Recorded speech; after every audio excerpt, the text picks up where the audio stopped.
एक रामपुर नाम का गांव था। गांव से कुछ ही दूरी पर एक भूतिया रेलवे स्टेशन था। गांव के लोगों का उस रेलवे स्टेशन से आना जाना तो क्या, उसके आसपास भी भटकते नहीं थे, क्योंकि उनका मानना था कि उस रेलवे स्टेशन पर भूत रहते हैं। हर अमावस्या की रात उस भूतिया रेलवे स्टेशन से भूतों की बारात निकलती है। वह भी पूरे गाजे बाजे के साथ। बारात में एक भूतिया दूल्हा अपनी पूरी पलटन के साथ गांव में आता है और एक जवान लड़की को अपने साथ ले जाता है। आज फिर वही मनुष्य अमावस्या की काली रात आ गई। घर में एक जवान बेटी है, कैसे मैं उसकी रक्षा करूं? घबराने की कोई जरूरत नहीं है, मैंने घर के सभी खिड़की दरवाजे बंद कर दिए हैं। कोई भी दरवाजा खटखटाएगा तो खोलना मत, आज हम में से कोई भी पूरा रात नहीं सोएगा। तभी दिनेश की बेटी रूबी बोलती है, पिताजी मुझे कुछ होगा तो नहीं ना? मुझे उन भूतिया बारातियों के साथ नहीं जाना। मेरी बच्ची, तेरे माता पिता के होते हुए तुझे किसी से डरने की जरूरत नहीं है। पूरा गांव दहशत से अपने अपने घर में छिपकर बैठ जाता है। तभी गांव में ढोल और शहनाई की आवाजें आने लग जाती हैं। आवाज इस भूतिया बारात की ही थी, जो रेलवे स्टेशन से निकलकर गांव की तरफ आ रही थी। गांव वालों, दिखाई और सुनाई नहीं देता क्या? तुम लोग को तो देखो, बारात आई है, हमारा स्वागत नहीं करोगे? मेरी दुल्हन कहाँ है? कहीं दिखाई नहीं दे रही मुझे। अब भूतिया बारात गांव में आ चुकी थी। सुनीता अपनी फूल जैसी बेटी को एक कोने में छुपाकर बैठी हुई थी।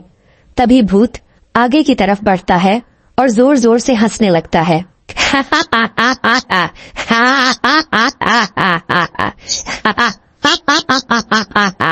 आज तो मेरी शादी है, बिना दुल्हन लिए मैं यहाँ से जाने वाला नहीं हूँ। तुम गांव वाले मेरी दुल्हन को साथ विदा करते हो, या मैं खुद तुम्हारे मातम के साथ उसे अपने साथ ले जाऊं।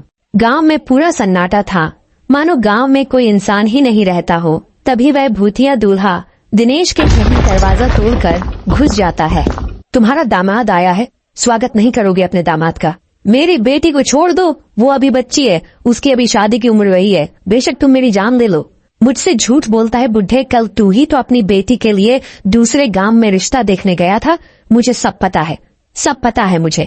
मेरी बेटी को हाथ लगाने की कोशिश भी मत करना, मैं उसकी माँ हूँ। मैं अपने जीते जी अपनी बेटी की शादी एक भूत से नहीं होने दूंगी। फिर क्या था, उस भूतिया दूल्हे को बहुत गुस्सा आता है और वह रूबी के माता पिता को वहीं जान से मार देता है। रूबी अपने कमरे में जैसे तैसे छुपकर बैठी थी। छोड़ो मुझे अपने माता पिता के पास जाने दे। पर वो भूत उसकी एक नहीं सुनता। वो रूबी को अपने साथ उसी भूतिया रेल स्टेशन में ले जाते हैं। अगली सुबह होते ही प्रियंका और उसके परिवार के सांस में सांस आती है। कल तो हमारी बच्ची बाल बाल बच गई, पर जो रूबी के परिवार के साथ हुआ वह बहुत बुरा हुआ। ऐसा नहीं होना चाहिए था। पर हम कब तक अपनी बेटी की रक्षा करते रहेंगे? एक न एक दिन तो वो भूत हमारी बेटी को भी उठाकर ले जाएगा। उस रात के बाद पूरे गांव में डर का खौफ छाया हुआ था। हर जगह मातम बिखरा हुआ था। गांव वाले मिलकर रूबी के माता पिता का अंतिम संस्कार कर देते हैं, लेकिन पूरे गांव वालों की जुबान पर बस भूतिया बारात की ही बातें थीं। अरे गांव वालों, ये सब कब तक चलेगा? वे भूत बेधड़क आते हैं और हमारी आंखों के सामने हमारी बेटियों को उठाकर चले जाते हैं और हम बेबस लाचार बस देखते रह जाते हैं। दिनेश की बेटी रूबी हमारी भी तो बेटी थी ना? बिल्कुल सही कह रहे हो, इस गांव की हर एक बेटी तो हमारी बेटी जैसी ही है। उन सब की रक्षा करना हम सबका फर्ज है। हम सब गांव वाले मिलकर उस भूत का सामना करेंगे, तुम चिंता मत करना। वह तो सब सही है भाई, लेकिन हम कब तक अपनी बेटियों को कंवारा रखेंगे? जिसकी भी बेटी जवान और शादी के लायक होती है, पता नहीं कैसे उस भूत को पता चल जाता है और वह उसे उठा के अपने साथ ले जाता है। मेरी बेटी भी है और उसकी भी अब शादी होने वाली है। मैं कैसे अपने कलेजे के टुकड़े को उस भूत के हवाले कर दूं? अगले दिन पूरा गांव मुकेश की बेटी प्रियंका की शादी में लगा था। एक तरफ सजावट तो दूसरी तरफ मिठाइयाँ बन रही थीं। अब फेरों का समय था।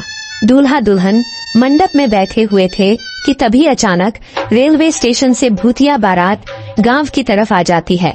सभी गांव वाले भूतों को देखकर अपने अपने घरों में छिप जाते हैं।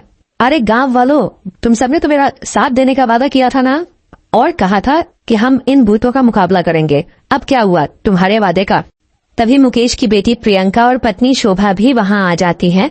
तुम्हारा यह साहस कि मेरे बिना तुम अपनी बेटी की शादी करने चले थे, जैसे ही भूत प्रियंका के माता पिता को मारने वाला होता है कि तभी प्रियंका उसी भूतिया दूल्हे के सामने आ जाती है और कहती है, आप मेरे माँ बापूजी को मत मारिए। अच्छा छोड़ दूं, इसे मैं बस एक ही शर्त पर छोड़ूंगा, अगर तुम मेरे से शादी करोगी।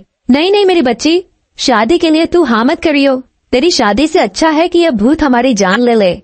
माँ पिताजी, अगर इस भूत से शादी करने से आप दोनों की जान बचती है तो मैं यह शादी जरूर करूंगी। यह कहते ही भूतिया दूल्हा अपने बैंड बाजी के साथ प्रियंका को अपने साथ भूतिया रेलवे स्टेशन की ओर ले जाने लगता है। रुक जा मेरी बेटी, तू ऐसा मत कर। किसी गांव वाले की हिम्मत नहीं होती कि उस भूतिया बारात का सामना कर सके, क्योंकि उस बारात में एक से बढ़कर एक खूंखार भूत और चुड़ैल मौजूद थे। वहीं प्रकाश नाम का व्यक्ति अभी हाल ही में गांव में आया था और यह सब देखकर वह कहता है, ये ठीक नहीं किया हम सब ने। मेरी भी एक बहन है और उसकी भी उम्र शादी के लायक हो गई है। क्या उस प्रियंका की जगह मेरी बहन होती तब भी ऐसा ही करते हम लोग। गांव की बेटियों को हम यूं ही उन भूतिया बारातियों के हवाले करते आ रहे हैं, कल को मेरी सरिता का नंबर ना हो। भैया भाभी, मुझे बहुत डर लग रहा है। आए दिन इन भूतों का खौफ बढ़ता ही जा रहा है। दुल्हन का वह सुहाग का जोड़ा उनके मौत के जोड़े में तब्दील होता जा रहा है। बहन तू चिंता मत कर, मैं इसका समाधान जरूर निकालूंगा और तेरे साथ साथ इन गांव वालों को भी इन भूतिया बारातियों से मुक्त कराऊंगा। इसके बाद प्रकाश जंगल में एक तपस्वी तांत्रिक के पास जाते हैं और उनके पास पहुंचकर अपने गांव का हाल बताता है। बेटा, मैं देख पा रहा हूँ कि तुम्हारे गांव पर एक श्रापित भूतिया बारात का साया है और उस भूतिया बारात से छुटकारा पाने के लिए मेरे कहे अनुसार नियमों का पालन करना होगा। जी तांत्रिक बाबा। इसके बाद वो तांत्रिक प्रकाश को समाधान और नियम बताते हुए एक गंगा जल की बोतल देते हैं और कहते हैं, जा बच्चा, तेरे और तेरे गांव वालों का कल्याण हो। जिसके बाद प्रकाश गंगा जल लेकर गांव आ जाता है और सभी गांव वाले से कहता है, सुनिए गांव वालों, इस भूतिया बारात से छुटकारा पाने का एक उपाय मुझे मिल चुका है, लेकिन इस काम को पूरा करने के लिए मुझे आप सबका साथ चाहिए होगा। हम सब तुम्हारा साथ देंगे, बताओ क्या करना है। बस आप सब एक काम कीजिए कि आज की रात शादी का प्रबंध कीजिए, बाकी सब मैं संभाल लूंगा। प्रकाश के ऐसा कहते ही पूरा गांव शादी की तैयारी में लग गया और ऐसे ही अब रात हो चली थी और शादी की बात उन भूतिया बारात को भी पता चल गई थी। जिसके बाद वो भूतिया बारात बैंड बाजे के साथ गांव में आ खड़ी हुई। कहाँ है मेरी दुल्हन, बताओ कहाँ है मेरी दुल्हन। भूतिया दूल्हा मंडप में एक दुल्हन को देखता है और उसे अपने साथ भूतिया रेलवे स्टेशन के अंदर एक पुरानी सी ट्रेन के डिब्बे में लेकर चला जाता है, जहाँ पर बहुत सारे कंकाल ही कंकाल पड़े हुए थे। तभी वह दुल्हन घूंघट उठाते हुए कहता है, ये रही तुम्हारी दुल्हन, कर लो अब शादी। धोखा हुआ है मेरे साथ, धोखा, मैं तुम्हें नहीं छोड़ूंगा। भूत के ऐसा कहते ही प्रकाश अपने हाथों में छुपाए हुए गंगा जल को उस ट्रेन में पड़े कंकाल के ऊपर छिड़क देता है और बाहर निकल जाता है। जिसके बाद उस पूरी ट्रेन में आग लग जाती है और वह भूतिया बारात उस आग में भस्म हो जाती है। अशोक के इस काम से अब गांव में बेटियों की शादी अच्छे से होने लगती है और सब कुछ ठीक हो जाता है।